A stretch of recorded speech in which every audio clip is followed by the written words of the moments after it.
Today I'm joined with Antranik, or Anto, from Antranik.org. You may know him from his incredibly well thought out YouTube videos and in-depth blog posts, along with contributions to the r/bodyweight fitness subreddit. He's well known for developing movement and bodyweight fitness. He's also well known and a respected individual to many, myself included. Thanks for taking time out of your day to join me right now. Well, thanks for having me, Nick. It's nice to meet you, and I'm happy to do this interview. Oh, thank you. First things first, let's get to know a little bit more about who you are and your background in all of this. Can you tell me a little bit about what led you to being the person you are today, especially in the bodyweight fitness field? Sure. In general, I've always been interested in health since I was a teenager. So I've always had like this mindset that I want to be as healthy as possible. I want to live as long as possible, have a high quality life. And so I was always active in some way. However, in regards to bodyweight exercises, I guess my first true foray into it was when I started doing yoga on a consistent basis.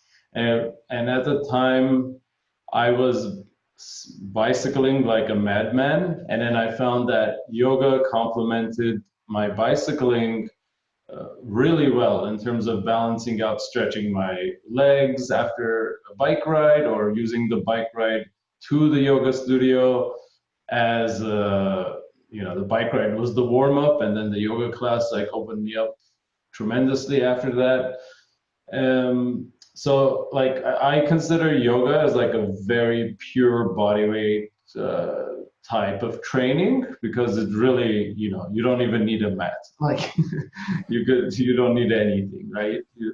So yoga was kind of like my baseline, which helped me to understand how to move my body, stretch my body, take orders from an instructor to because I remember like when I was younger, if I took a dance class, it was hard to coordinate the actual take the instructions, move this, do that. And then I found that just taking yoga classes helped hone that in.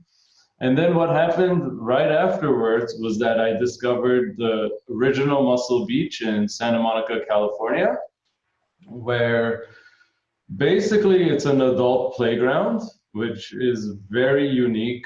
And over there are extremely talented people. And these people are like the epitome of calisthenics, and people who just like live it, They also do, the gymnastics, or they have like acrobatics training, all sorts of different folks, right? And so when I started going there, I got obsessed with the traveling rings. That was like my gateway drug into the obsession of going there. And from then on, I got also obsessed with gymnastics strength training, because I wanted to do things with perfect form. I wanted to train right. And then I would look to gymnasts as like the elite level of folks who are like really, living that life on an elite level. So that like led me to the rabbit hole of just researching and finding out progression exercises for everything, and trying to do it with minimal equipment overall, because the only thing I would go to Muscle Beach, and it would be, I would have access to pull-up bars, parallel bars, and then whatever I would take in my bag. So like maybe bands, or not much overall, chalk and bands. And then so just going to Muscle Beach really helped. Really, honestly, it just changed my life. And so from then I got deeper and deeper into it. And of course, I discovered an online community on Reddit, our bodyweight fitness subreddit, which I became a moderator for, and really just was actively participating, trying to share everything that I learned at Muscle Beach onto either my website or on Reddit. And originally my blog was a overall general blog where I kind of like posted about anything that was on my mind. And then as time went by, I kept narrowing the focus to health, and then narrowing it even more to like specific, physical health and nutrition and mental health as well. And I started up my YouTube channel a couple years after I started my blog because it's much easier to demonstrate. It's much easier to demonstrate a lot of physical movements with video rather than just typing it out, right? Yeah.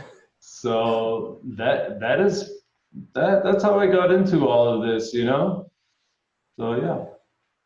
So, do you feel like that delving into yoga, kind of being the first iteration of your calisthenics journey, is why you have such a big focus on mind and body connections, like kinesthetic awareness, and what I assume is spiritual awareness due to your multiple different indexes that have like motivational posts or like how to succeed? Do you feel like yoga kind of solidified that in you?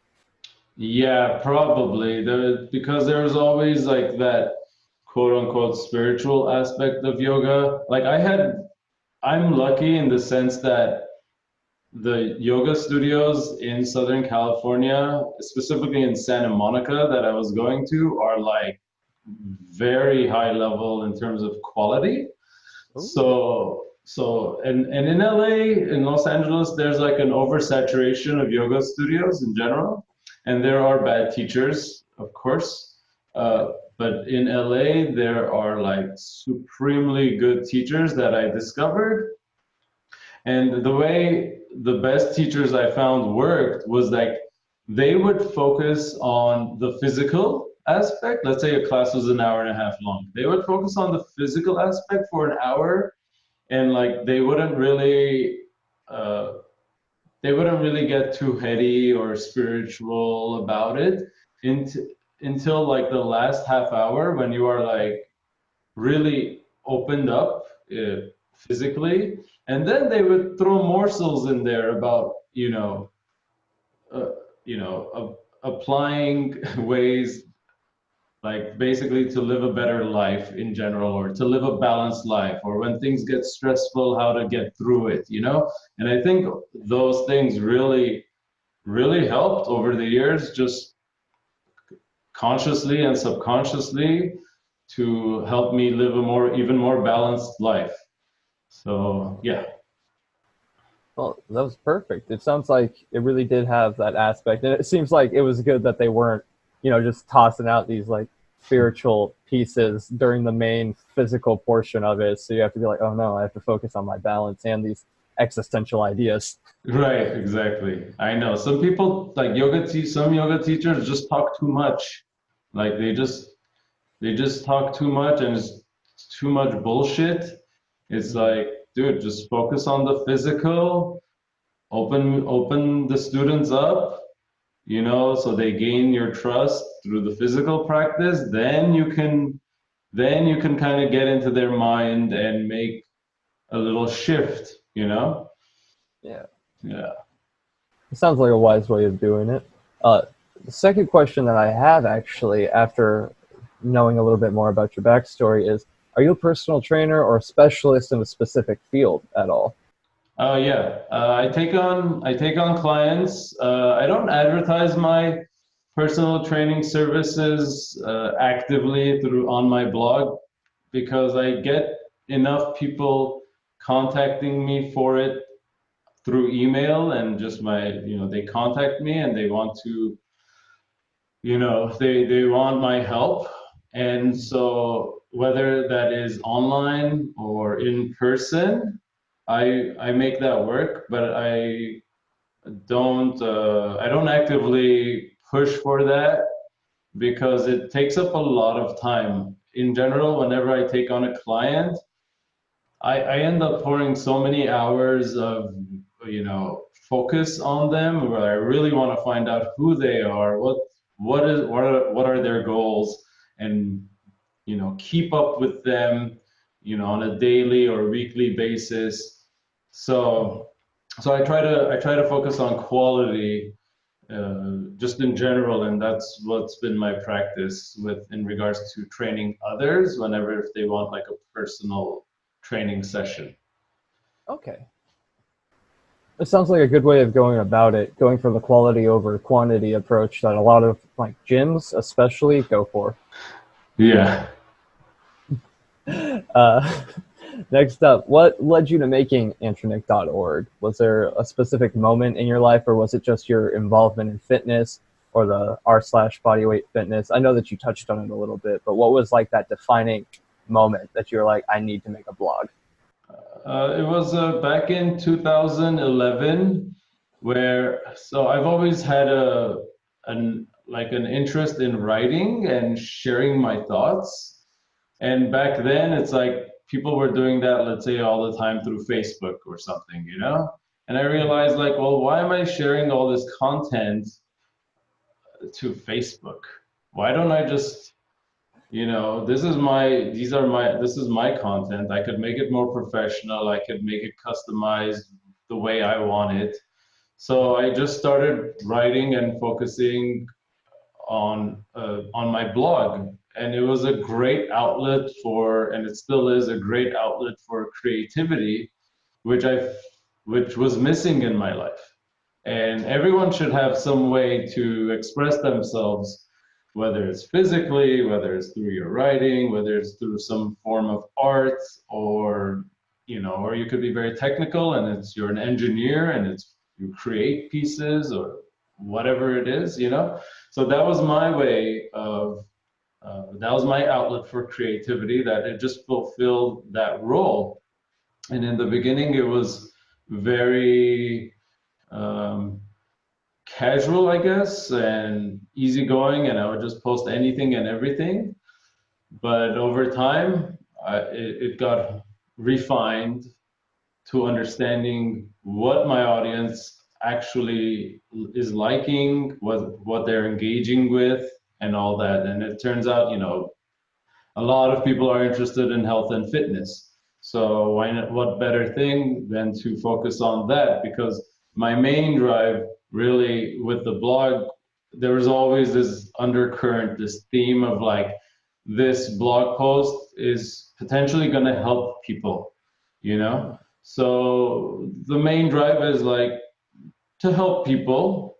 And of course, like everyone, most people want to do that. So it was a very good like motivator to keep that going.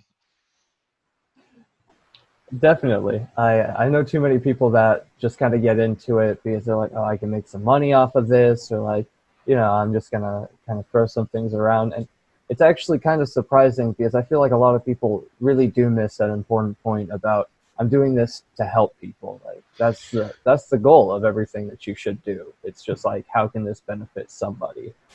Yeah, absolutely. If you're not helping people, or if you're not providing some sort of service to help humanity, then what are you doing? You're right. Following that, what were your main sources of education starting out? Like, how did you learn about it, especially before you went into being an administrator on the r/bodyweight fitness board? You said that you were trying to learn as much as possible. What were those resources that you were finding? Right. So that's a good question. Something else. Some of you, well, some people who know me might know that basically when I started going to Muscle Beach, at the same time when I discovered that place, I was in school learning to become a registered nurse. So I was taking, anatomy classes, physiology classes, pharmacology classes, which I was acing. And then and I loved it, and kinesiology and all these classes. I would literally go to those classes, and then when I'm done and have time, I would go to Muscle Beach after to, work out or, have fun in some way to relieve my stress. And I found that all the information I was learning about how the body worked, I was applying I was applying to whatever I was doing in terms of strength training and skill training. And so it my I kind of had like a formal education that was focused on nursing, but I was applying it toward, physical fitness, anatomically, kinesiologically, flexibility and strength training, just applying all those concepts to that.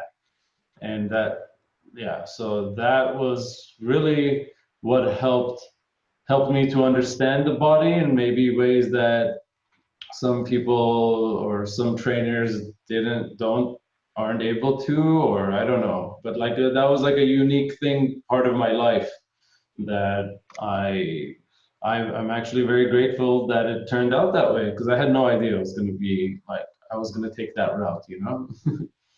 So It sounds like it really propelled you in that direction. And honestly, I feel like having that background in kinesiology, anatomy, physiology really helps you understand biomechanics as well, especially in all of those movements that you do. yeah, it's really crucial. Like there are a lot of not to bag on yoga teachers, but there are a lot of yoga teachers that don't have solid concepts of just even like the basics of how certain muscles, like what their actions are, what's the antagonistic muscle, and how to go about unpeeling the body in layers, so to speak, from a scientific point of view, and rather than, if they don't have that baseline of knowledge, then they're just regurgitating what their teachers taught them without knowing that that could be wrong, or that's not the most ideal or efficient way to go about it, or that's not actually safe. So I urge anyone in, the fitness realm to really study how the body works, how the muscles work, what their attachments are, what their actions are, and just go from there and just get deeper and deeper into it. All right, that actually is a perfect lead into this next point. But how do you feel about many of the like commonly seen resources, in the bodyweight fitness area? Because, like you said, there's a lot of people that will preach it, but when you analytically look at it, you're like, well, I don't know, you're like, that movement's kind of unsafe. What you're kind of teaching movement wise is kind of odd. Like it feels like they're just kind of regurgitating what they learned that wasn't correct. Do you feel like that's a pretty common thing that happens? Yeah, the first thing that comes to mind is like, oftentimes people will say, oh, like to get the muscle up, you need to be able to do 15 pull-ups, 20 dips. Like they just like throw out these arbitrary numbers, when in reality everybody's very different, extremely different. And a lot of people don't, like, what kind of boils me is when I see programs that are not made, uh, that are basically improperly made. Like there was like a, Frank Medrano, when he blew up and got popular, like, Yeah. and he posted his program.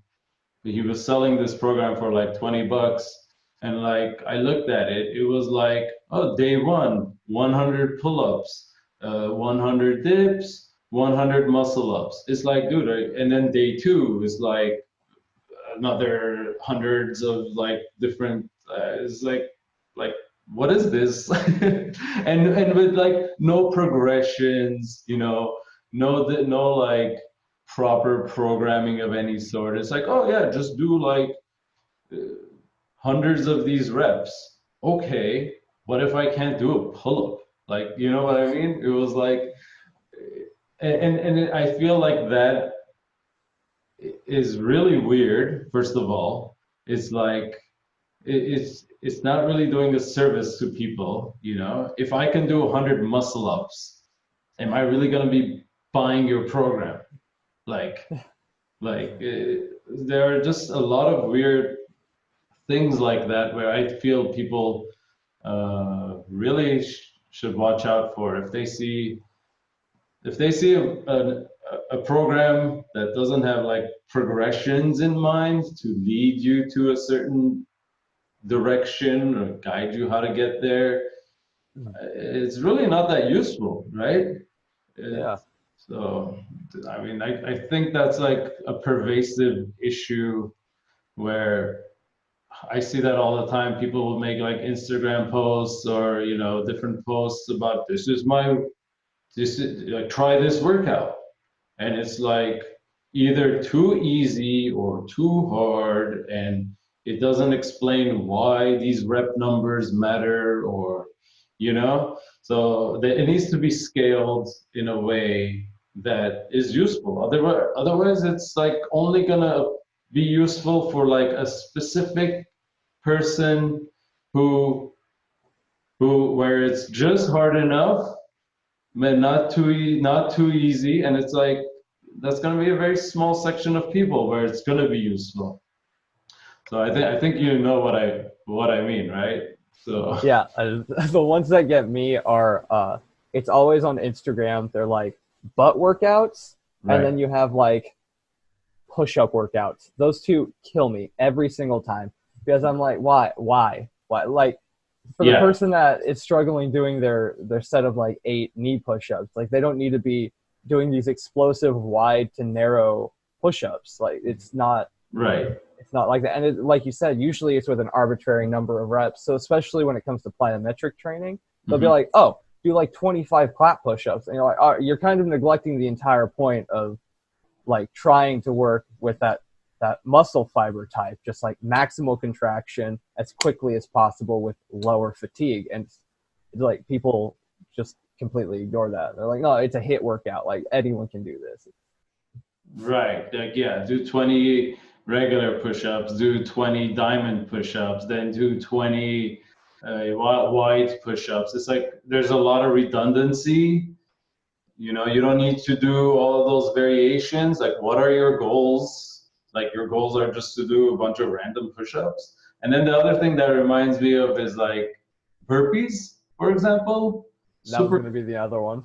super common exercise, and people go crazy over it. Yeah, burpees, you know, burpees, sure, okay. Um, but honestly, it goes back to the thing with the quality over quantity. There are so many ways you can make the burpee a very skillful, like a beautiful type of movement. Like whenever you go down into plank or go down into a squat and jump back into plank, you know, in the burpee, like instead of just like mindlessly like flailing your legs back, you can like lean your shoulders forward and try to float your legs back, you know? Mm. Like if like there are like so many little intricacies where you can make the burpee into something where you're not just flailing around and going through the motions of the, you know, the really bad quality, but you can actually make it so that you are getting better in a lot of different aspects. So a lot of people miss that. That's unfortunate. Actually, I should make a video about burpees. I should make a video on how to make burpees, you know, more well-rounded and, you know, just better all around. People use it as a way to just get like sweaty. And then it's like, okay, that's cool. But is your goal to get sweaty? I mean, or is your goal to like actually improve your form, get stronger? Like, and if burpees are missing like pulling motions, so like instead of just like jumping up the part of the burpee where you jump up for no reason, like you just raise your arms up, like that's the basic one. If you do that under a pull-up bar and like jump up to a pull-up bar and then do a pull-up, then you are incorporating a pulling motion as well. So like that, if you can do pull-ups, why not like make it well-rounded like that? For example, you know, there are like many ways burpees can be improved. I feel like that would be an excellent video topic. I think a lot of people would benefit from that because that's one of the things, you know, burpees are just such an abused movement from different training camps. Like you'll see it in CrossFit, or personal trainers will just be like, no, do as many burpees in this time, or like get to this arbitrary number of burpees, even though it's like the form starts breaking down. I feel like a lot of people could improve it. And I really like the way that you brought up like kind of floating the legs back, kind of like I don't know the exact word for it, but it's like working towards a tucked planche position, but with the momentum. Like that would be excellent. And it's not too fatigue driving where like you're going to shatter yourself if you keep doing it. Like if you just tried to go to a max like pseudo planche hold right after doing your jump. Like it's that nice middle ground where it could be a good scale and develop a skill instead of just like flailing your body and then sweating all over the place. Right, exactly. That's, yeah, I totally agree. That's absolutely right. So with all of the abundant misinformation on social media platforms and the like, kind of like those try this workout on Instagram, how do you suggest that new beginners in the realm of fitness just overall can kind of spot a good program, or how do they find a program that works for them? Right. So in general, if someone is into bodyweight exercises or exercising with minimal equipment, one of the best templates or things that they can just start doing that's a well-rounded routine is the bodyweight fitness recommended routine. If they just type bodyweight fitness recommended routine, they will find it. I have a video where I made an explanation for how it works. If you want to watch like a I don't know, 7-8 minute long video where I kind of explain it. If you just type explanation recommended routine Antranik, you will find that video explanation. And that routine has been updated since my video, so it's a little different now.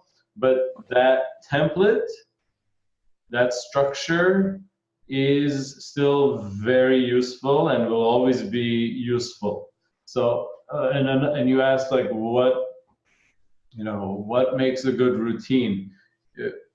What makes a good routine overall is one that includes progressions. So it needs to be progressive. There needs to be ways to regress a movement and scale it. So so that you can reach a certain intensity and actually have ways to unlock achievements and goals and just level up. And another thing that of course makes the program that will make a program relevant or useful is if it matches your goals, right? Like some people don't care to do pull-ups and dips. They maybe want to do front levers and planches, right? And so I'm not saying they shouldn't do pull-ups and dips, for example, but maybe if their goals are these other things, those need to be prioritized. And so, but of course, everyone is on a different level. If you're just starting out, you got to start with the basics, and you can't just start doing the advanced training for advanced things without building up that basic level of strength as much as possible. And actually, you should always be building up your strength no matter what. No matter if you're losing weight or gaining weight, should always be strength training. That's a key thing, and that will be very useful in the future when you're 60, 70, 80 years old, because the body well, you might be lazier, or you might have injuries where you can't work out as much, or you're very limited in what you can do. But if you've been training and strengthening your body for 40 years, you are going to be much better off than the person who didn't do anything at all, right? And then they just become really frail and get osteoporosis and all these factors, right? You want to mitigate all those factors as long as possible. And strength training is absolutely key. And I talk about strength training, but also flexibility training is important. And I generally stretch every day. And I'm a yoga teacher. Like I can teach yoga like uh, happily, and I love it. But I personally will always go to yoga classes every maybe 2 weeks, something like that. I will go to a yoga class because I'm always a student. Like no matter how advanced I feel I get, maybe, decades down the line, I I'm I'm always even then going to feel like I have things to learn. Other people are going to help me see things in a new light that maybe I missed, or this is a new twist on something that I missed. And so I'm always learning, and it's always good to be learning in general. So always have that mindset. That's an Okay. excellent mindset. Do you ever find just being in your position, having so much knowledge in such a wide variety of fields, that like when you go and see a professional, do you ever have a hard time kind of like separating your ego of knowing that you're kind of like a figurehead on this subject when you have to go back to learning something, like being the student? Like I know it's a hard swap for people that are like, oh well, I'm a personal trainer, like I don't need this No, kind of not like not explanation. not really. Not really. I find it very easy to switch, like to take that student role. Like I'm very open to hearing what others have to say. If of course, if they are saying something that I think is bullshit, uh, then maybe their advice, I'm not going to pay as much attention to it, or I will call them out on it. Uh, you know, but overall, I don't have any issue with taking that role because I have my certain strengths and knowledge in certain exercises, and they might have a completely different background where they are going to be able to add something that I never even thought about. Like I'm not Sure. into martial arts, but if someone has a martial arts background, they're probably going to be able to teach me something that I've never like even had. I've never even seen before. You know what I mean? Let alone how to Yeah. do it. So there's always something to learn, and I don't have any issue with that at all. So yeah. But of course, there's also lots of bullshit in martial arts as well, and also in everything, I guess. It's hard to pick out how hard to know what is right in the beginning, and the best way to do it is just to keep learning yourself, keep educating, keep googling, keep researching different sources, different websites. Uh, and I often use Reddit as a good way to read up on things, to see what is like the general consensus. And because there are a lot of hidden experts on there that just come out of the woodwork sometimes. And it's very helpful. It's a great resource amazing that we have the internet. Back Yeah. in the day, like when I started working out, I remember I got my first gym membership. Like all I had access to was like men's health magazines. You know what I mean? It was like it was the internet was not.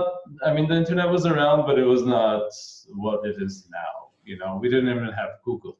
It was Yahoo search and Alta Vista, and like it was like good luck, good luck finding good information. So a lot has changed, and people should take advantage of the resources that they have available for them. Absolutely.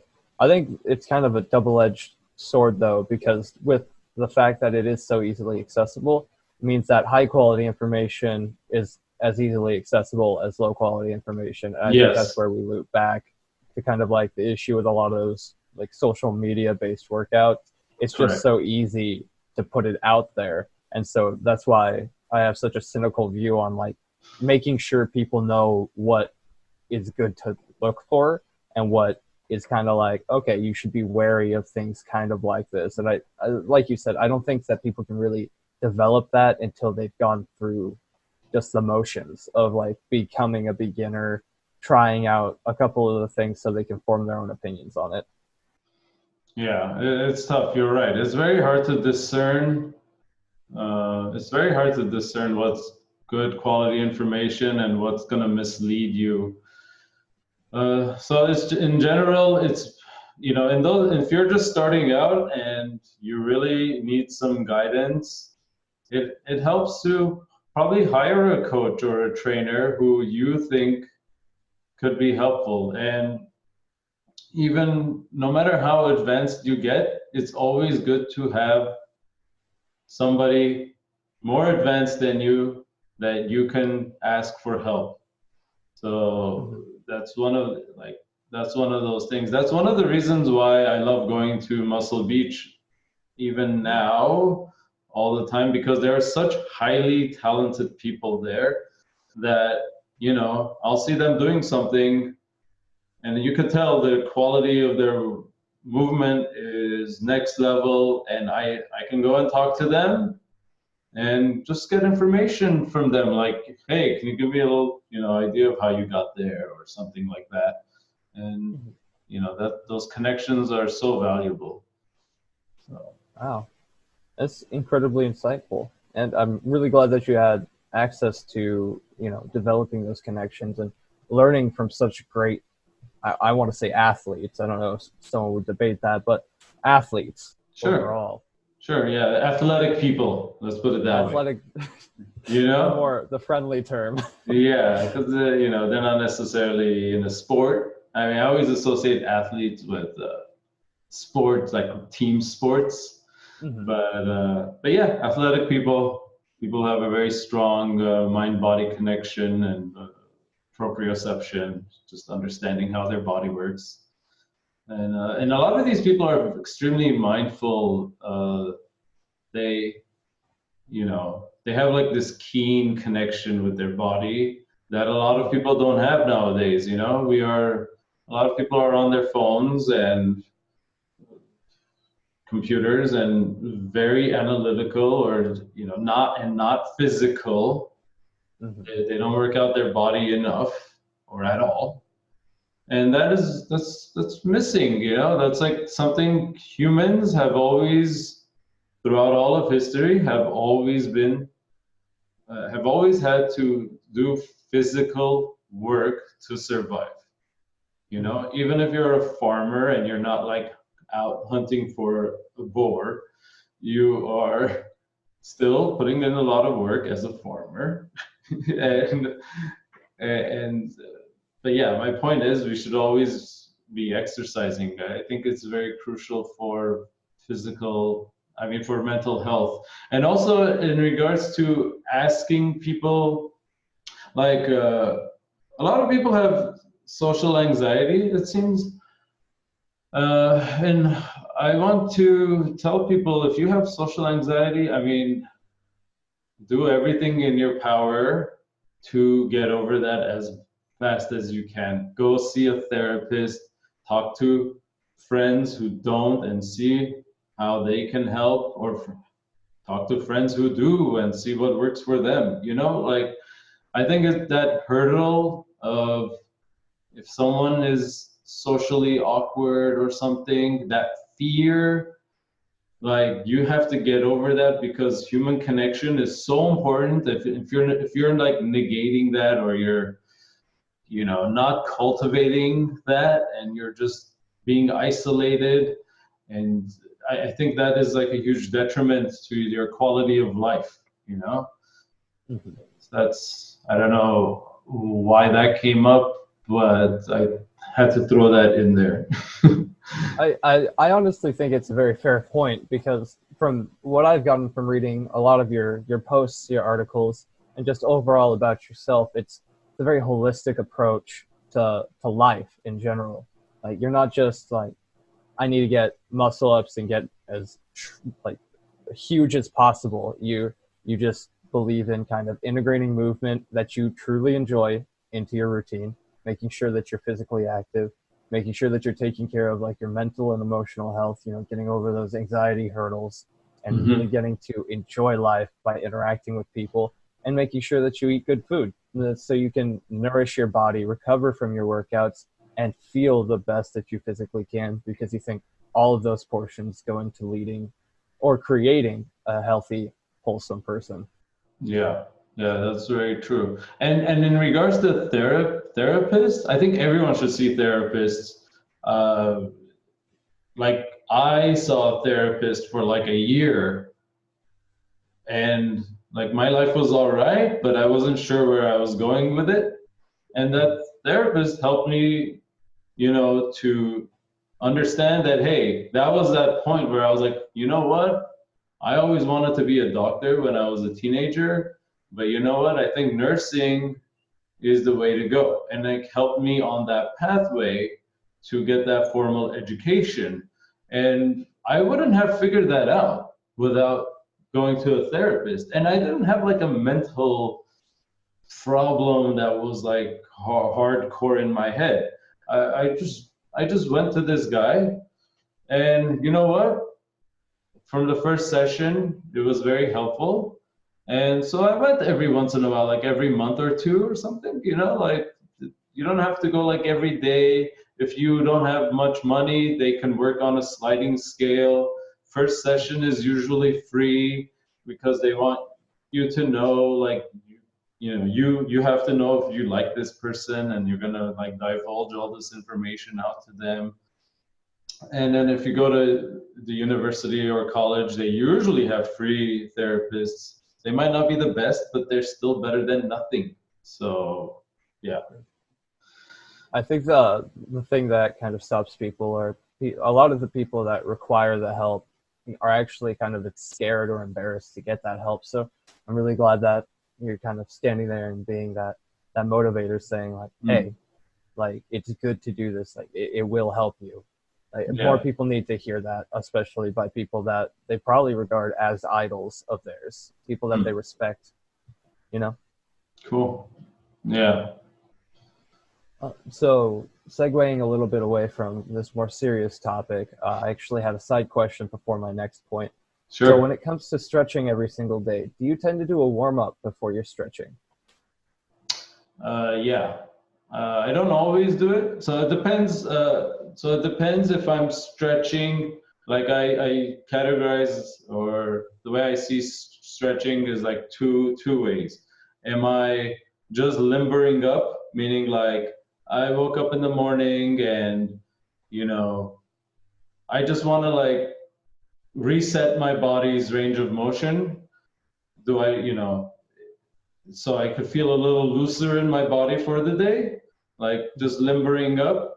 Then I won't really do a warm up. I will just, go through some motions, like do a downward dog and then do like some lunges, hip flexor stretches, just like cat cow, like spinal articulations, and maybe camel pose, and like do like 5, 10, 15 different like things, just run through it, and it doesn't take much time. I'm like just doing, you know I'm doing it like for like 10 minutes, let's say.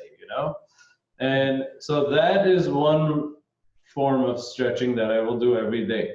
But if I am stretching for the purpose of increasing my flexibility beyond what is uh, beyond, like, to a new level, and doing like deep release, then a warm up, a hardcore warm up, is absolutely crucial. Like the muscles and the tendons that connect the muscles to the bones and the ligaments that connect the bones to the bones, they are elastic. They have elasticity to them, and it's just like it's like a rubber band. If it's cold, it's gonna be brittle, and stretching it might like break it. Your muscles aren't gonna break, but like the point is, if it's heated up, like think of taffy. You know, like if you heat up taffy a little bit, it's gonna like elongate, right? A lot Mhm. easier than if it's in the fridge. If it's in the Yeah. fridge, it's just gonna like you're gonna break it.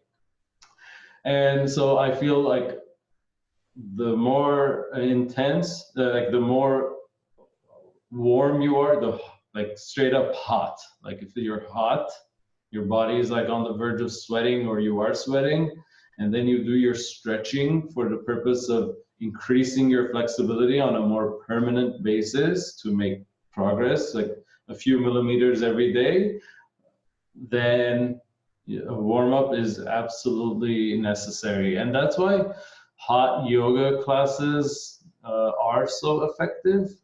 Hot yoga, I rarely will take a hot yoga class because in general, when I'm doing yoga, I will already get so hot and like, Mm. sweaty as it is that it's probably overkill to do a hot yoga class. But the few times that I have, done hot yoga, uh, it is like clearly beneficial. Like you are warming up the body in all sorts of ways. And then I've also noticed this whenever I've gone to countries where it's hot and humid. And and one of my favorite things is when I go to a place, a town, or a country I've never been to before, is I look up their yoga studios nearby and then go take a yoga class there because I find that yoga teachers in other countries are so different and they will do things in like completely different ways, and they won't be scared of like making you do harder poses for some reason. Like they are like more gung-ho in some ways. And I find that, so what I was saying, why I was saying that was, if that place is hot and humid, which I'm not used to in LA, it's not humid and muggy like that. But if that yoga studio is already naturally in this ambient environment hot like that, it's already hot yoga. And then I find that I can take my body to even more extremes easily without struggling as much. So yes, the answer to that is warm up is efficient. I guess it's an efficiency aspect. And it doesn't matter how much, like how you warm up. You don't have to like do a yoga specific warm up. You can, like, if you like bicycling, go out for a bike ride around the block, like, until you are at, until you're sweaty, or go do a jog, or whatever it is that you actually can implement. Okay, that actually answers my question perfectly, because I personally wanted to integrate, a stretching routine daily, but I always got into my head too much about, like, oh no, how much warm up is needed, because about the elasticity portion of it. I Mm-hmm. wanted to make sure that I wasn't going to be setting myself up for failure. So I've just been gnawing on that idea of, like, oh well, I'm not going to warm up enough, so I can't do this stretching routine every day. So I'm glad that you could clarify that for Yeah. me personally. Yeah, if you're just limbering up, like just to like stretch your body a little bit, just to like undo some tightness, you can get away with not warming up to that level of degree.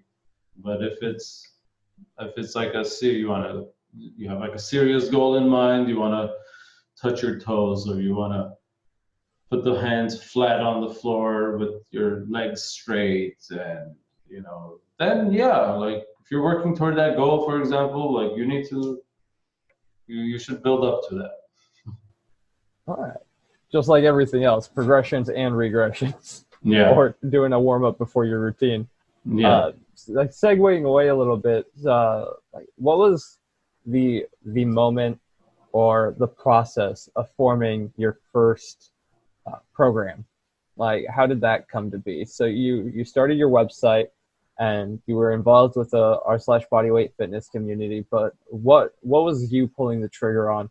Hey, I could make a program. Yeah, that my first program was my rings-oriented routine, which uses the gymnastics rings, and I was obsessed with working out on them because I found them so, I still do. I find them so effective and fun at the same time because it's challenging. So I want to clarify when I say fun, like me personally, I find anything that is challenging to be really fun. So I like, so that like some people don't associate the two as together, but I do, and that's what keeps me going and advancing.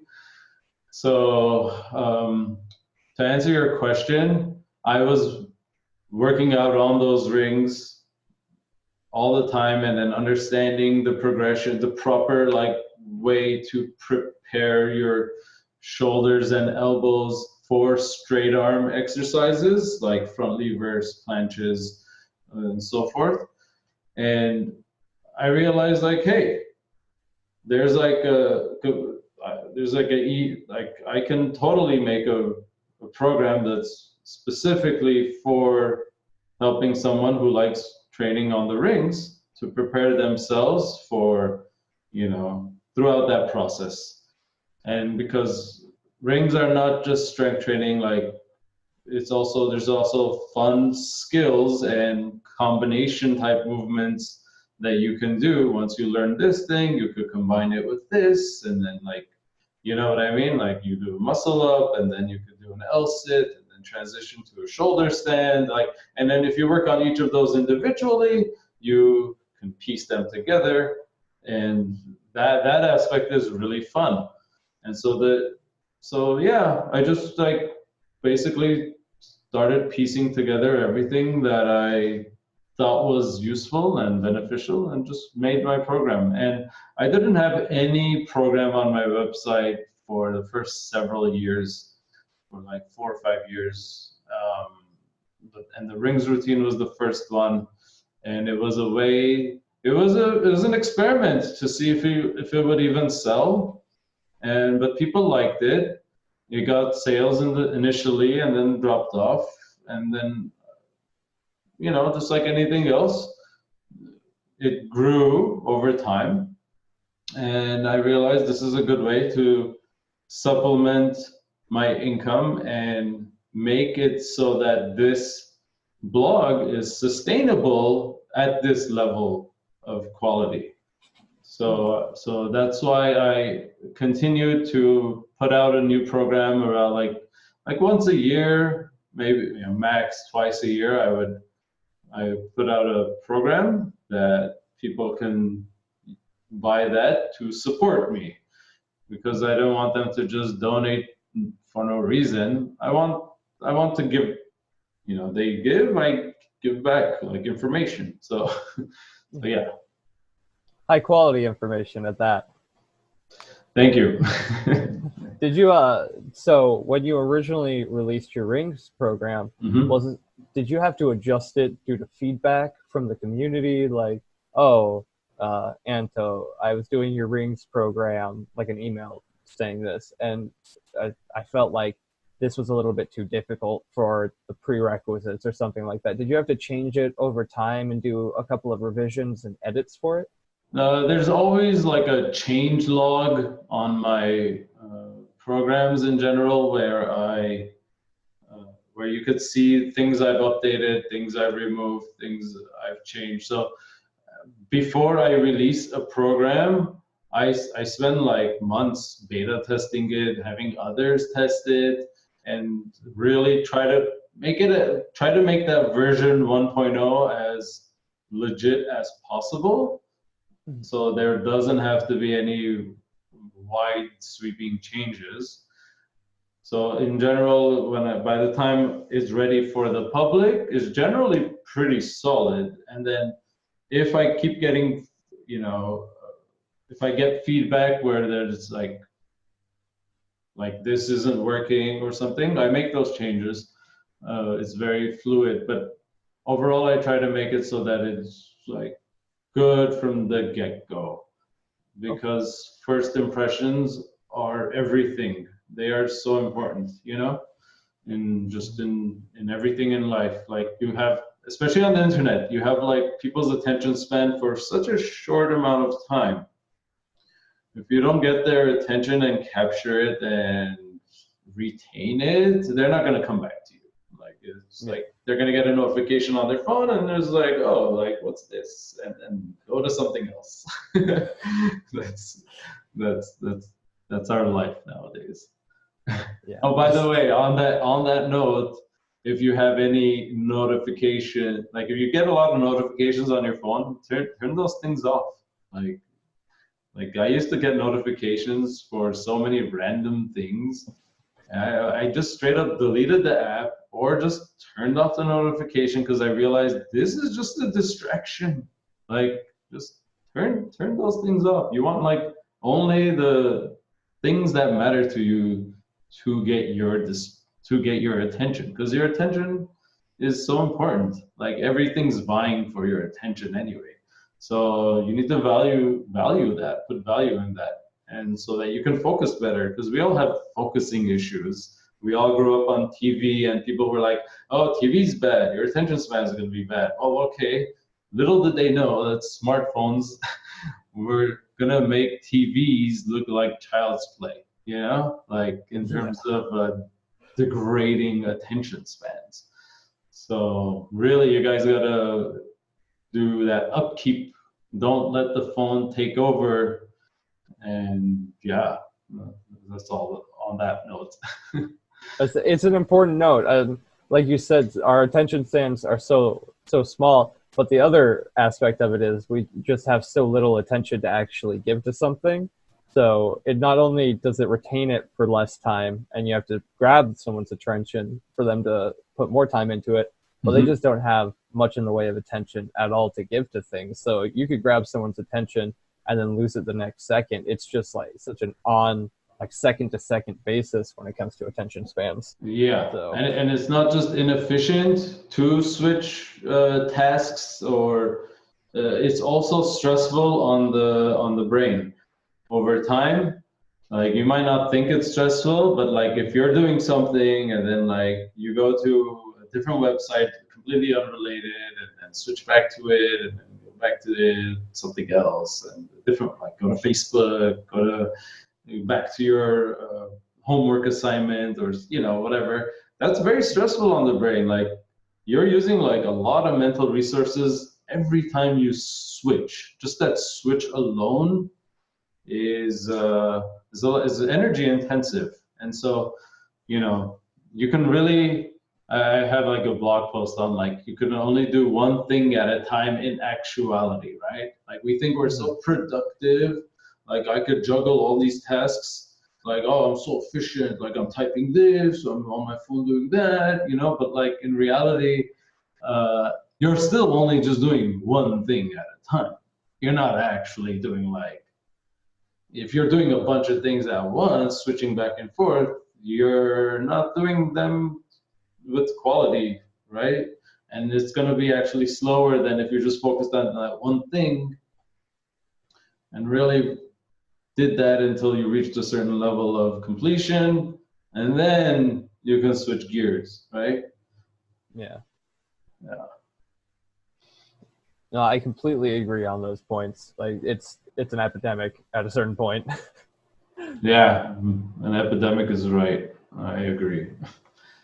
So swapping back and obtaining focus back on the program, I remember reading about your ring routine, and you have a list of resources that you pulled from, many of which are like Stephen Lowe from Overcoming Gravity, Ido Portal, and r/bodyweight fitness. Well, what was the process of integrating all of those into your program? Was it just like recognizing you learned some vital aspects from each one of those people, or did you like go through it and say, hey, this reminds me of Ido Portal, like I took this portion from them?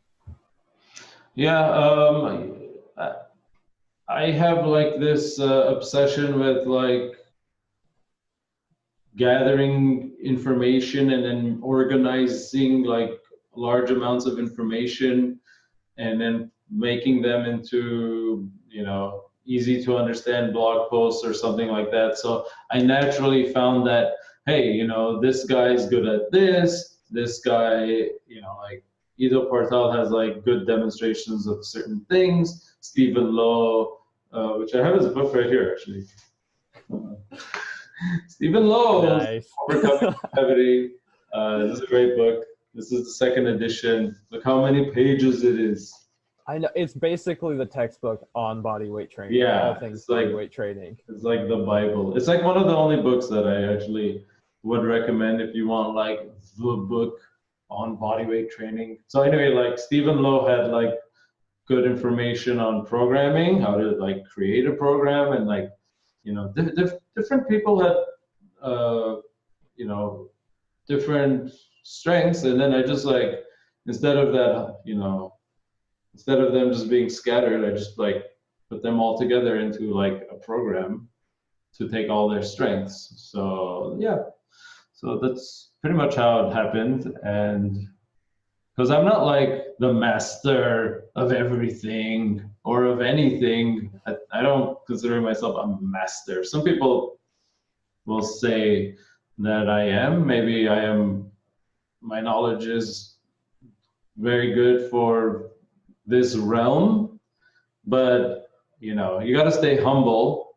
There are people who have far more training than me, and it's best to take information from those guys and then make something even better, right?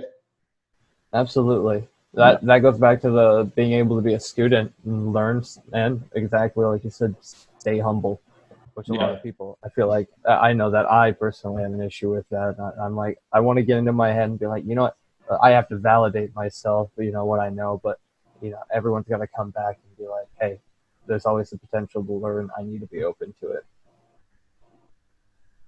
Following that up, since you do have so many resources and you put them together, what would be your top 3 resources that you could suggest to anyone?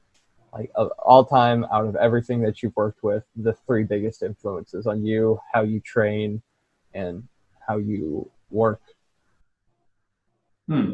Well, one is the Overcoming Gravity book.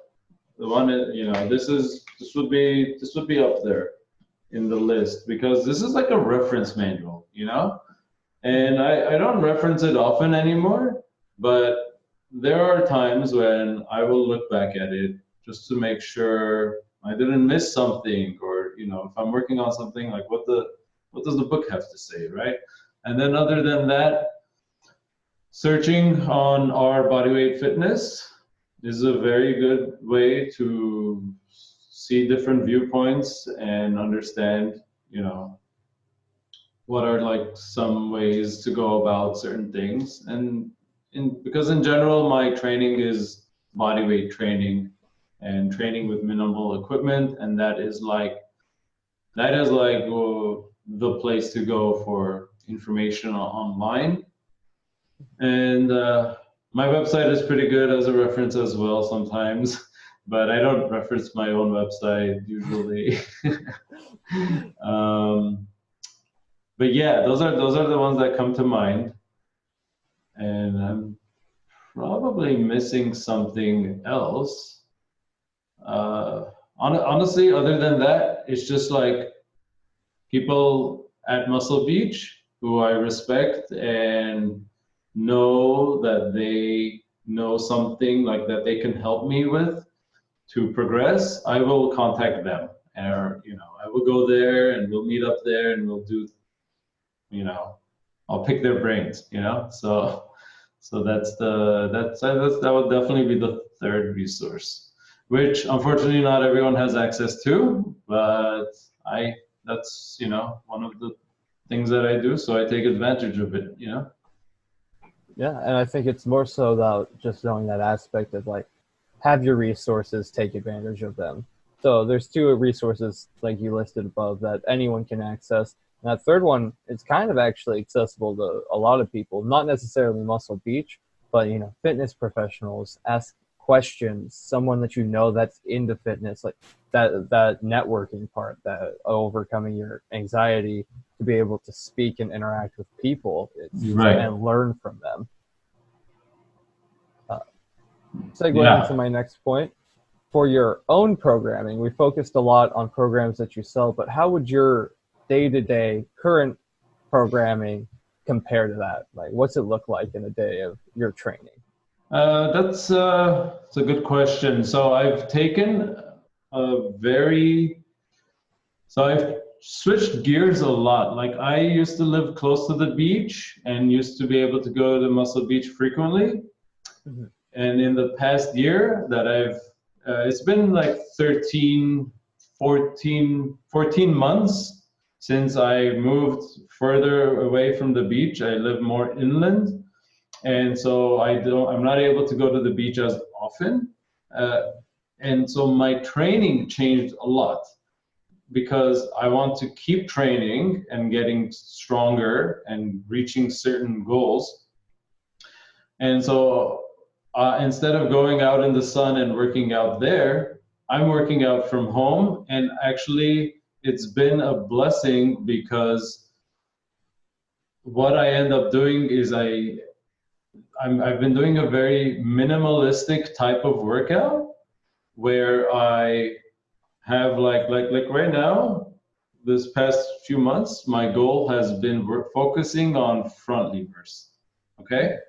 And like I will almost only, like in terms of like the one true goal right now, or the focus has been on front levers. And the benefit of that is that I'm basically running an experiment on myself of what my training or like what my progress is like and what it takes to reach this goal in a very methodical manner. Like I'm like literally like I log every workout,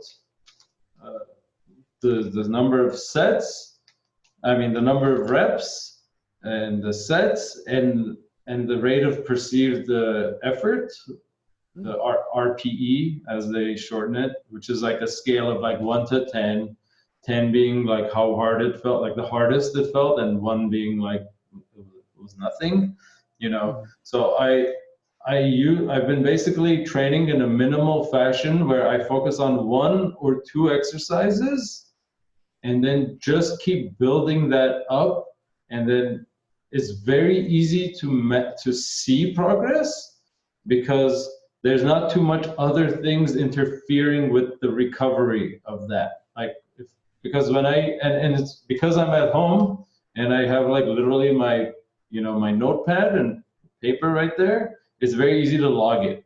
Whereas before I was at the beach, I would be doing like a lot of different things because I have access to a lot more equipment and different things to do.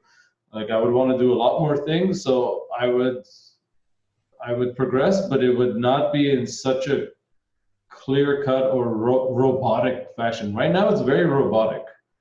It's very much like numbers and like, which I love because I'm a nerd inside, and it's very easy to like for a while I was focusing only on like handstand push-ups and front levers. And then before that, it was like 3 months of just like one arm chin up training. And Wow. Sure, I'm doing like other accessory work, like wrist exercises and like specific like flexibility goal or something. But in regards to strength training, it's like very cut and dry, but it works. It works very well because you don't have to do like 20 different exercises. It's like I have this one goal, I'm gonna focus on this, or 2 goals, I'm gonna focus on those 2 goals. So that's been my, and it was actually inspired by like 2 or 3 years ago when I did the fighter pull-up program. Are you familiar with that program? Yeah, by Pavel, right? Yes, and basically you do 5 sets in like a descending pattern where like let's say you do 5 reps on your first set, and then 4 reps, 3 reps, 2 reps, right? And that'll be 5 sets. You just do 1 less rep each set. And then each day, you add 1 rep to only 1 set, the last set usually, or something like that, to simplify it. So it was, and when I did that, like I hadn't been doing pull-ups like, I don't know, like for like 3 months. Like I wasn't like training them. I was doing other pulling exercises, but not specifically that. And I went from like doing like 8 pull-ups on the first day to like, I don't know, like I got to like 14 or 15 pull-ups in a set. When like after like, I don't know, remember the exact numbers, but it's on my website. Like after like 4 to 6 weeks, and it was like, wow, I never would like, I would always have like a struggle after 10 reps, and then after 12 reps, it was like, this is like a limit that I can't surpass. But then like doing it in that methodical fashion, where like, oh, you're just like doing this, and then psychologically it's doable to just add 1 rep. Like all of a sudden, like I'm making breakthroughs. And then so I just applied that concept to not just pull-ups, but like anything and everything. And then I've been basically refining that to understanding how best to do it. So for example, I said I logged the rate of perceived effort, right? On a scale of 1 to 10. So if the workout is like if I finished those sets and it felt like a 9 or a 10, like it was really hard, I know that if I keep adding a rep, it's not sustainable. Like if I keep adding reps, like 10 out of 10 effort, you can't just keep adding. Eventually, you either need a break, or you need to like stay. So what I've been doing is I've been like, if I hit such a high RPE, I will stay on that rep scheme, on those number of reps every day without progressing, even though it is progressing, without like adding any reps until that goes down to like a 6. So it feels like, oh, this is like medium effort. Like, so I'm done with those 5 sets, and instead of me feeling like those 5 sets were really hard, it feels like this is easy. I can do like many more sets.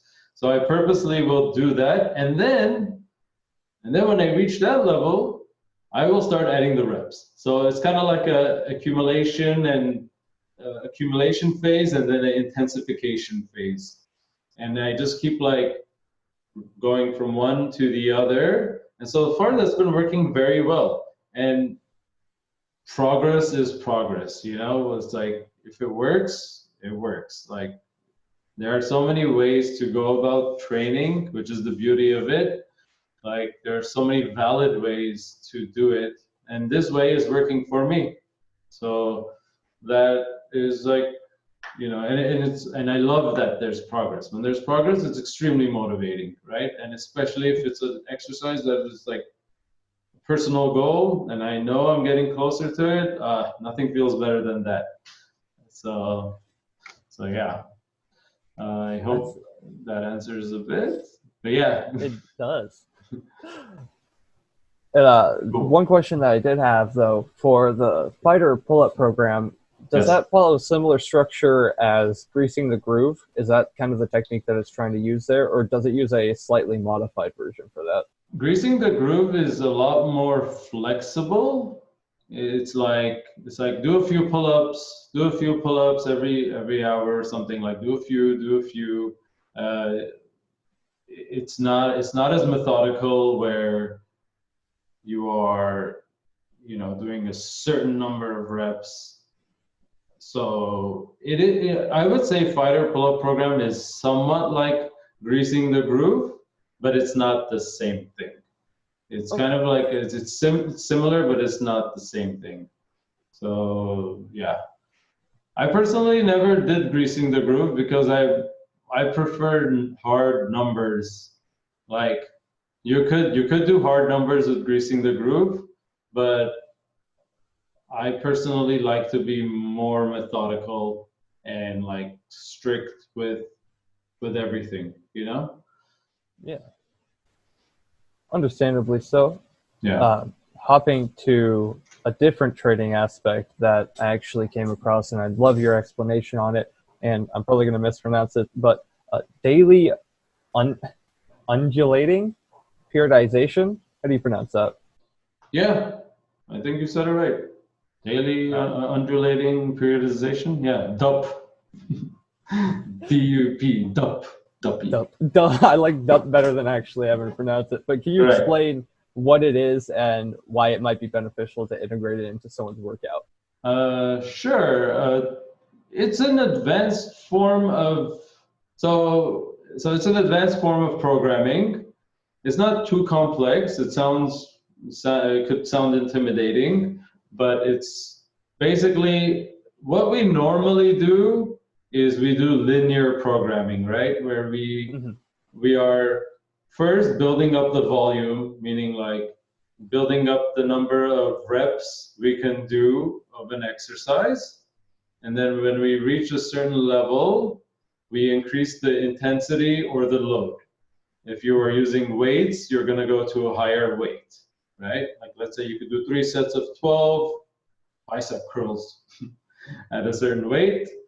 You will then add like 5 pounds to that, and then your numbers will drop, and then you'll build it back up to 3 sets of 12, and then keep repeating the process of increasing the volume and then increasing the load, right? So that is very linear, and that's like linear periodization.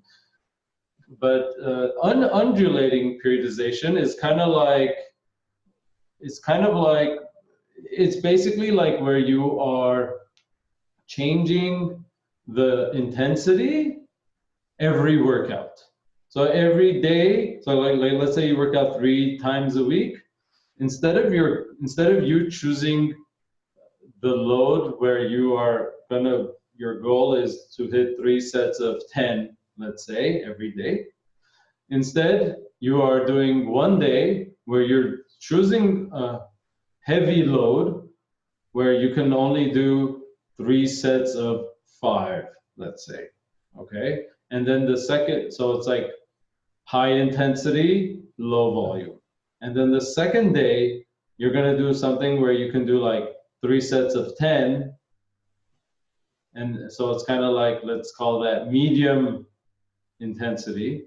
And then on the third day, you're choosing some weight that is so light that you can do 3 sets of 20. Okay, so that day would be the low intensity, high volume day. All right, so instead of so like some people would do this kind of structure where they don't change it every day, but like they would do like 4 weeks of this type of intensity and volume, and then like the blocks, right? And then 4 weeks of this type of like high intensity, low volume, and then 3 weeks of, I mean, or 4 weeks of this on the third block. But with daily undulating periodization, you are changing it every day. So it's more complex. It's definitely not for beginners because when you're a beginner, it's not necessary. Like you don't need to overcomplicate yourself. There's something like I call it premature optimization, right? Where people are like, they're so they get overwhelmed with all the information that they get paralyzed by overanalysis, right? Paralysis by overanalysis, right? Yep. And then they end up not being able to do anything. Like they get so much information that they're not able to do anything. And like, so don't go into that trap of like trying to make everything so optimized and it becomes overly complex where you stress yourself out. But when you reach a level where like linear programming, the typical fashion is maybe it's not working for you, or you've reached like some plateau, you can implement the undulating periodization, where you switch it up basically on every workout day to make breakthroughs. And the thing with that is that it's harder to keep track of everything. Like, you know, you used the load, this much load that day, you used this much load that day, and you used this much load the other day, right? And then like keeping all those numbers and weights and things in mind for the next week to do it consistently in that same fashion could be difficult. So you've got to be more meticulous with what with your log, with your workout log, and but the benefit is that you can have breakthroughs. Plus, with body weight exercises, since you're not just like loading a weight on a barbell, or you're not just choosing a certain dumbbell load, you are changing the load by changing the shape of your body, which changes the leverage. So, and that's even more of a gray area in terms of scaling it or applying this undulating periodization to that. So, but I find it really fun. So I find it super fun because you're not doing like the same exercise every workout day. Like you're like, let's say on the high volume, low intensity day, you're like doing 25 push-ups a set, 25 push-ups a set. And then on the high intensity day, you're doing like pseudo planche push-ups with your feet elevated with like maximum lean that you can, and you're like striving to get 4 reps. You know what I mean? And like that, and so that introduces a lot more variety in your training, which could be fun. So that is like the benefit of it. The hard part is that maybe it makes things, maybe the drawback is it makes things too stressful, maybe, or too complicated. So it really depends. If you will know yourself. If you try it, you like it, you don't, and then you work for it, because you work on what works for you. Because ultimately, what is the most important thing? Consistency. And if it's not something that is sustainable in a way that keeps you engaged and looking forward to the next workout, it's not going to work out in the long run, right? But it takes, sometimes you need to be disciplined and force yourself, and to really, really see if you do like something. So yeah, those are some different ways of programming. And my hypertrophy program, which is a premium program on my website, utilizes the daily undulating periodization to maximize the amount of mass and strength that you gain in the least amount of time. So, it has its purpose. And yeah. Do you have any questions about that? Did I answer that well? You answered that more thoroughly than I expected. It was clear cut. It really explained that. It goes back to that concept. It might not be for everybody. It's definitely probably not for beginners, just because of the tediousness. You need to get into the routine of working out. But overall, for the person that kind of wants more variety, maybe a little bit more of a challenge, and is willing to track that and stay consistent with it, then they can see a lot of plateau breaks, like breaking through plateaus, or just an peaked interest in their training, which they might not have had if they've just been following a linear progression model for years, or whatever amount of time bores them. Exactly. You summed it up like perfectly. Yeah, you gotta listen. Yeah. Next up. That's why you have the bigger headphones. Yep. No one else can get into this. Someone could be knocking on the door over there. I wouldn't hear it. You gotta stay tuned. Yeah. I was perusing through your programs, and when you go through your about section, you have this nice little web page that compares like the r/ bodyweight fitness program, your rings programs, the hypertrophy program. But there was one that was missing that is in your drop down menu, and that's your slackline program. Let me in on how this developed, how you got into slackline. That's funny. I didn't realize that it was not on there because I somehow forgot to update that portion. So thank you for letting me know. There's like a lot of things to juggle when I run basically everything on my website and A to Z. Like I wear many different hats. So sometimes I miss things like this.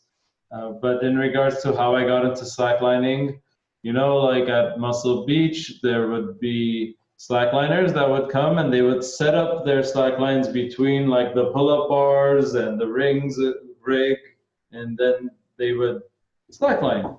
And I, I started doing that just casually, and then eventually I bought my own slackline, and then they created a specific area just for slacklining at Muscle Beach on the site after a few years.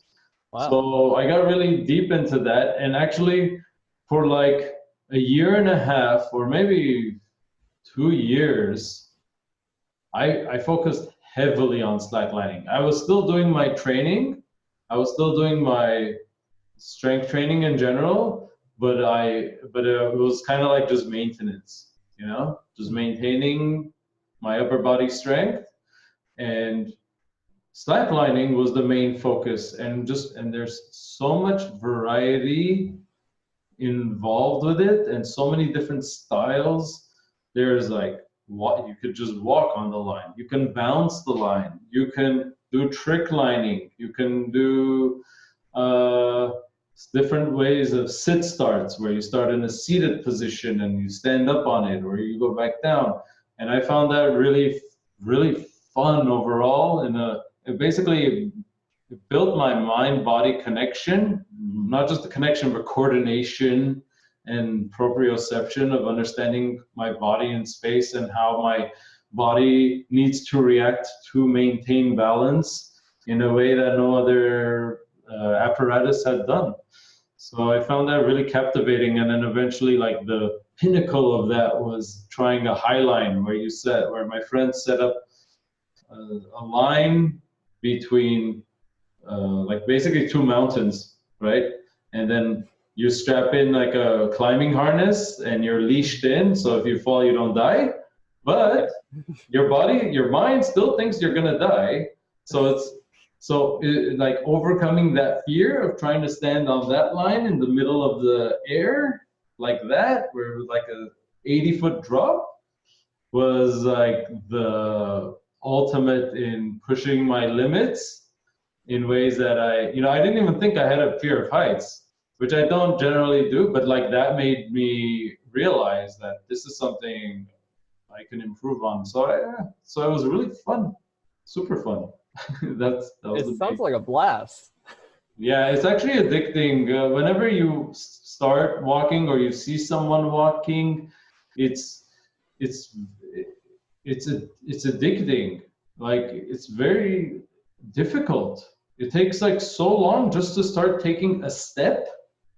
It takes like countless tries just to start taking your first few steps, that like when you do start walking, you feel really proud, and then and that's only the beginning. From there, you can like do so much more. So it's really fun. That was the main reason why I like slacklining. And then I took that slacklining knowledge to make a program for people who would like to learn more. So yeah. That's awesome. Do you ever think you're going to make a traveler's rings program? Oh, probably not. I don't know. I think I will just if I make another. It's kind of more of like a obscure or rare piece of equipment, the traveling rings themselves. So if I do make more content for them, I would just release it for free just because it's, that's just like something like whoever benefits from it. That's cool, Mhm. Yeah. I just know that was a big motivator for you at the start when you're with your training. Like you had to have this weird duality where you're like, oh, do I need to dedicate myself to my strength training? Do I have to give up like the traveling rings? And then that's when you kind of like drew in that balance of like, why can't I do both? Like, Yeah, I never gave up either. Like when I was slacklining, I was still doing the traveling rings and other things on the side because it's just like a balance, right? It's like everything. I'm always like about the balance, and that's like in every way. So that's the way to do it. Finishing up here, probably more so with a big switch in focus is just a little bit of a generalized overview on your knowledge of nutrition, how you went about learning it, what you personally follow, and I guess your views just on nutrition as a whole. I guess how people receive it and your ideals of it. yeah, so nutrition is a big topic. Audio is good here, by the way. You hear Yes. everything's been stable? Okay, good. So nutrition is a big topic. It's a huge topic. There's a lot of misinformation. I relate it to religion, where like people like in religion, they they think they know the truth, but we don't actually know the truth, right? And so in the same thing with nutrition. Some people think this is healthy, this is unhealthy, but we don't actually know the truth yet. The science is providing the picture, right? But like each time there's a study, it's adding like one piece to a 10,000 piece puzzle, right? Mm-hmm. Or 100,000 piece puzzle. And I think we're still like a couple decades away, maybe 3 decades away until until we get so many pieces that like that whole health connection becomes very clear. Okay. And in regards to like there's so many things we could talk about. Like in regards to my nutrition, like my journey into it was I first started, like I've always tried to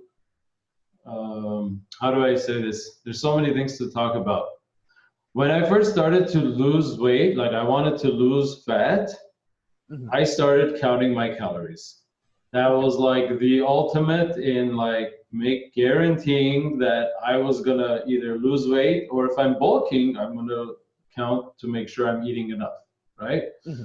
And it was a very like cut and dry aspect. And then eventually I used that and there's many benefits to counting calories.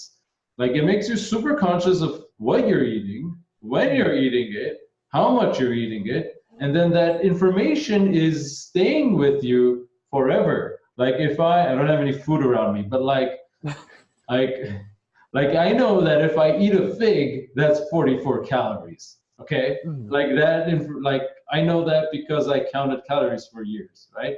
And like I know the amount of calories and for everything now, just like it's in my head naturally. And I know that mayonnaise or olive oil, like a tablespoon of olive oil is always 120 calories. Like, and then what happened was I transitioned eventually to experimenting with the ketogenic diet, which is a very low carb diet, basically, where you're eating mostly fat and protein in place of carbs. And now I was counting calories, but I also counting my macronutrient ratio, which is basically the ratio of fats, proteins, and carbs.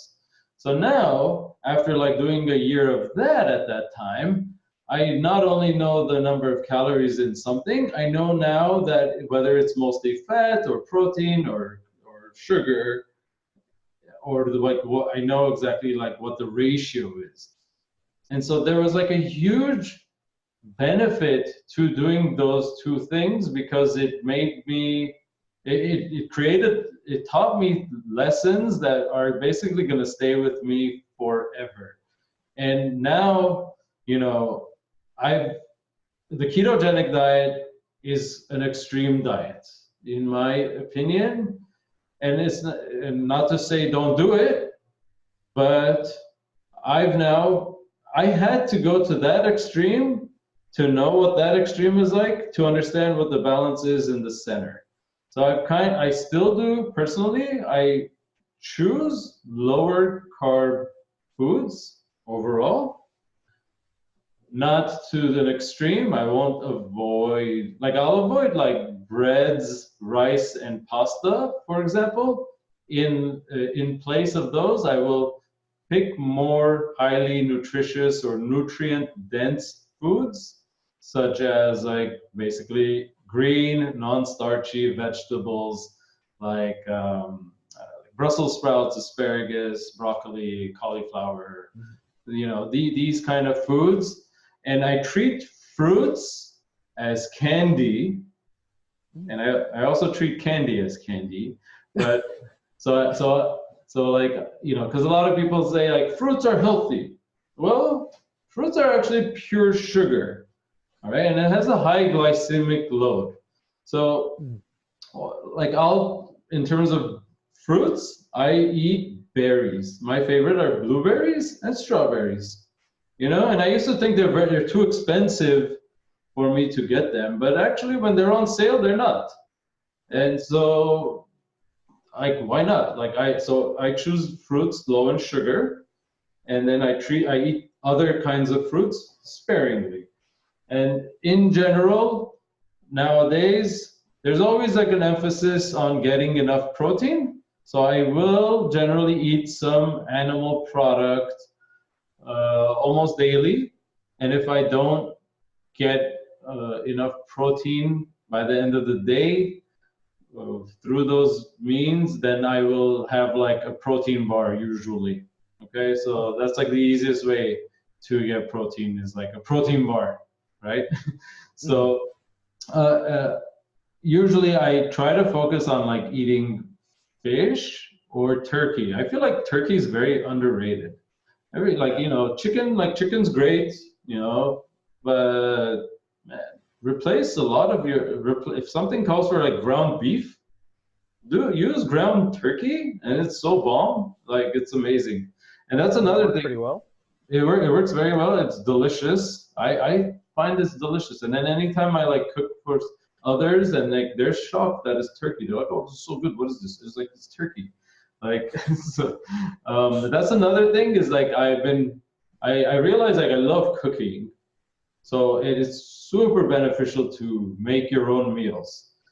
I know not everyone has the time for it, but honestly, the more you do it, the faster you get at it, and so it doesn't take too much time. And then like if you have like I have like, let's say, a few things I always make, like let's say 10 recipes that I kind of like cycle through, and I know the ingredients those require. So when I go to the market, I'll just like, before I go to the market, I'll look at like, what do I want to make that week, and I'll just like jot down those recipes, the ingredients for which I like the ingredients that I need for those recipes. So it actually becomes quite efficient overall. A couple other things I can mention are like nuts. I also treat nuts like you know, almonds, macadamia nuts, all these nuts as also kind of like candy, in the sense that it's not candy, but they are so high in calories because they're usually like purely fat, that they are very high in energy density, that, you know, a handful is a lot of calories. So I'm very mindful of that. Before, I used to kind of like if I'm like, oh, I'm just gonna eat them. Like everyone's like, nuts are healthy, right? Like everyone thinks nuts are healthy. Okay, yeah, they're healthy, but like you have to eat them sparingly as well. You can't just like watch TV and just like keep popping cashews in your mouth.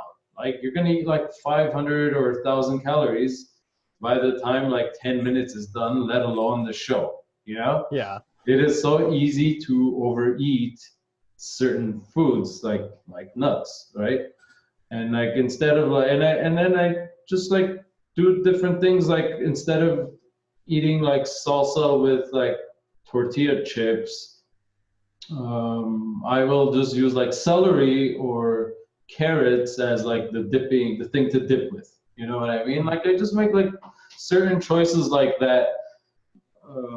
But overall, I'm kind of like going all over the place maybe, but there's so much too nutritious that like the other thing that I do is I do intermittent fasting almost daily.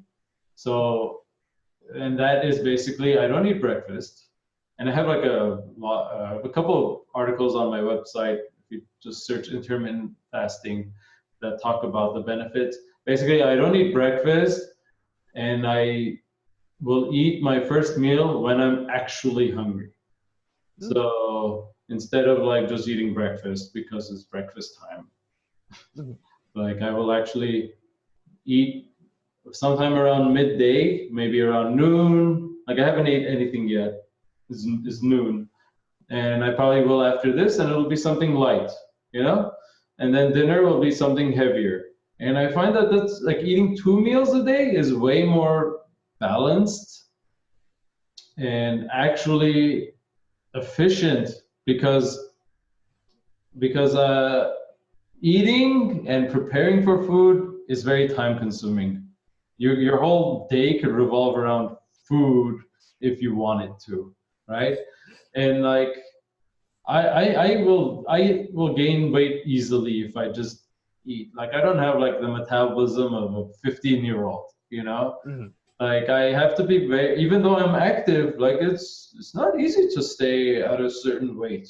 Like you have to be very conscious because food is abundant. We have resources for anything and everything. Whether tomatoes are in season or not, you can buy tomatoes in your market. You know what I mean?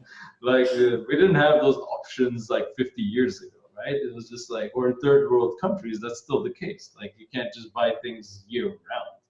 But now you can buy anything all the time, and it's not too expensive, right? So, so intermittent fasting is like one way that it limits how much of my life revolves around food, and staying busy is like probably like one of the best tips that have helped me.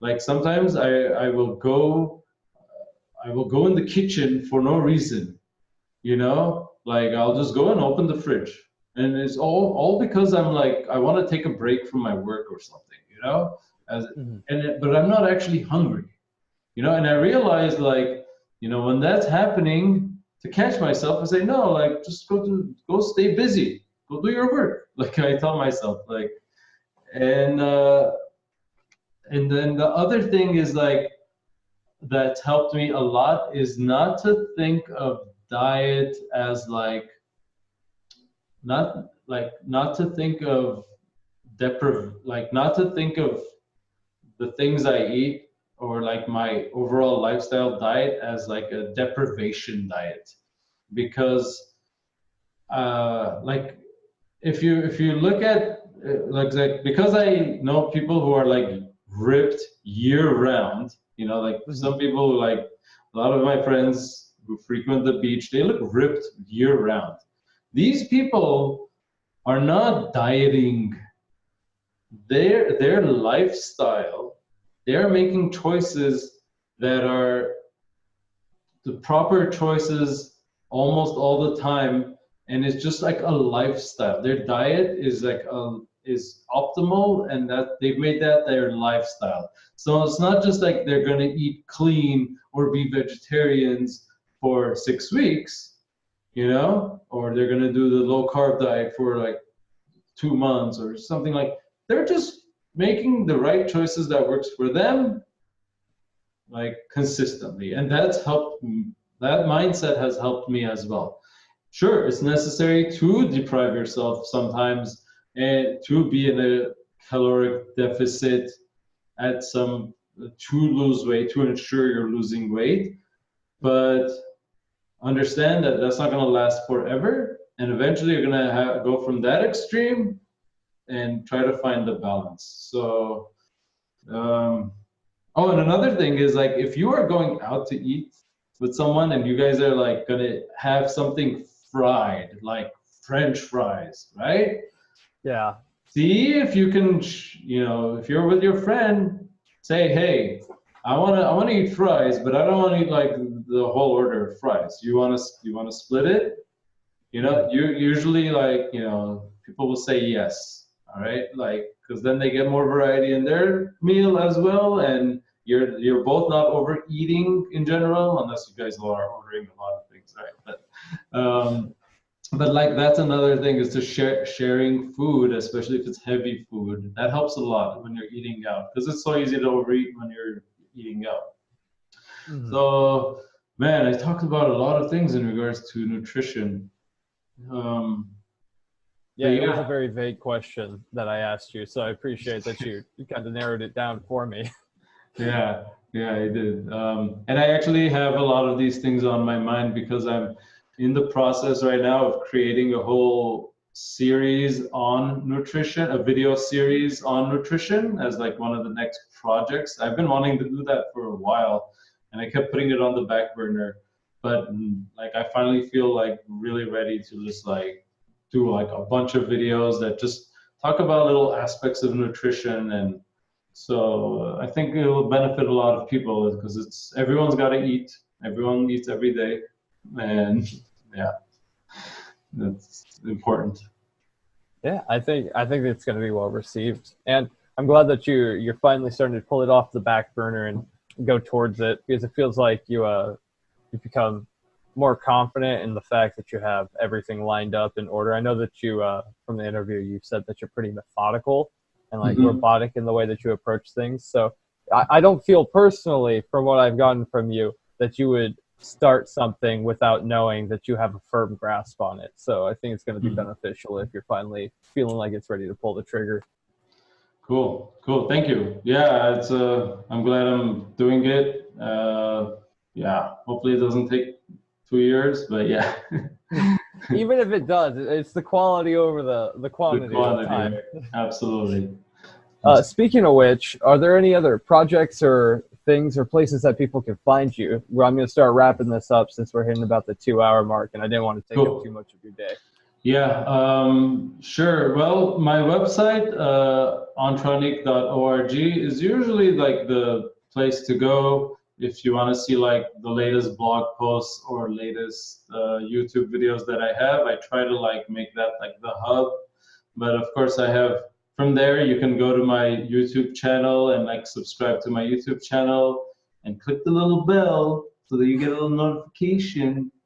And whatever, and and I also have an Instagram page, just to search Antranik, and it's antranik.org.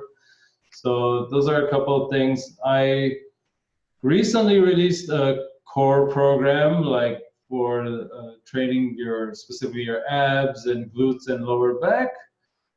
That is like my latest program, if that interests you. But I also have flexibility programs like for the hips and the hamstrings.